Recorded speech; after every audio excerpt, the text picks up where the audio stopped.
My name's Gary Ford, Managing Director of Tiger Hobbies Limited, UK hobby importers and distributors, and welcome to part 1, The Rising Sun, Japan, a Brief History.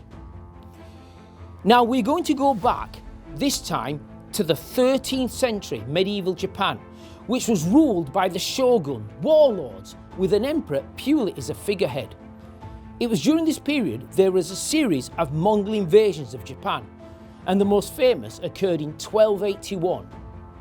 It was almost like a medieval D-Day, 140,000 Mongol warriors in almost 4,000 ships. But the Japanese warriors restricted these Mongols to a few islands, forcing them back to their ships. Then on the 15th of August 1281, a massive storm hit from nowhere, absolutely destroying the Mongol fleet. Legend, 100,000 warriors were drowned and most of the ships sent to the bottom of the sea. To the Japanese, it was a divine wind, what they would call kamikaze. This name would come back and haunt the Allies from late 44 and into 45 as young Japanese flyers with hardly any training plunged their bomb and fuel loaded fighters into Allied warships. Japan would remain almost a medieval feudal state up to the 1850s, still ruled by shoguns with an emperor as its figurehead, and visitors were generally not welcome to the Japanese islands, apart from a few missionaries and a few traders, I think the Portuguese. But in 1852, US Admiral Perry led a group of 4 warships into Tokyo Bay, then Edo Bay, known to the Japanese as the arrival of the Black Ships. To the USA, it was gunboat diplomacy, as the US wanted to open Japan up for trade. For many years previously, foreign ships had tried unsuccessfully to trade with Japan and gain access. But on the second visit by Admiral Perry in 1854, with even more ships and men, Marines, the Japanese finally accepted the US demands. At last, Japan was opened up for trade, and finally, on the 31st of March, Perry signed the Convention of Kanagawa, which opened ports like Shimoda and others to foreign ships. It also was the start of the very first American consulate in Japan. Under pressure from imperial reformists and Western powers, the shoguns' powers were loosened, and in 1866, plans for full imperial powers started under the Meiji Restoration, and by 1868, the young emperor took over total power. Also in 1868, the remaining shoguns tried to regain power in what we call the Bosin Wars, or the Japanese Civil War. This was made famous by the movie The Last Samurai, starring Tom Cruise. And behind me, I'm showing a clip to show the effects of modern weapons against the proud and ancient warriors.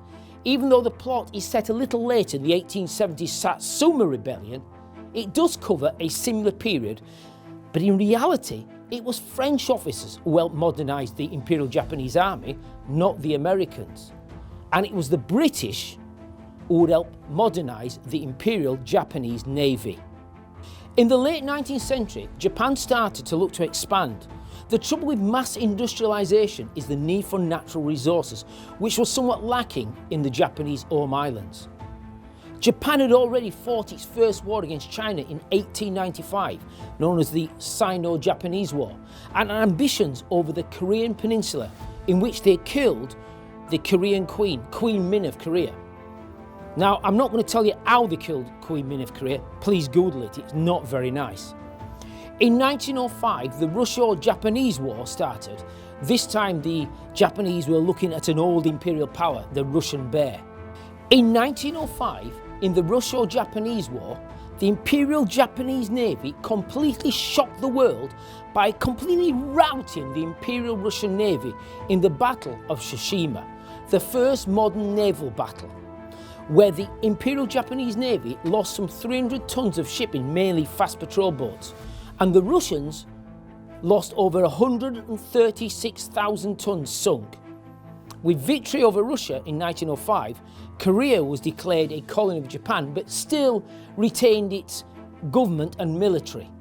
But by 1910, Japan finally annexed Korea, and the world stood by, watched, and did absolutely nothing. this would not be the last time.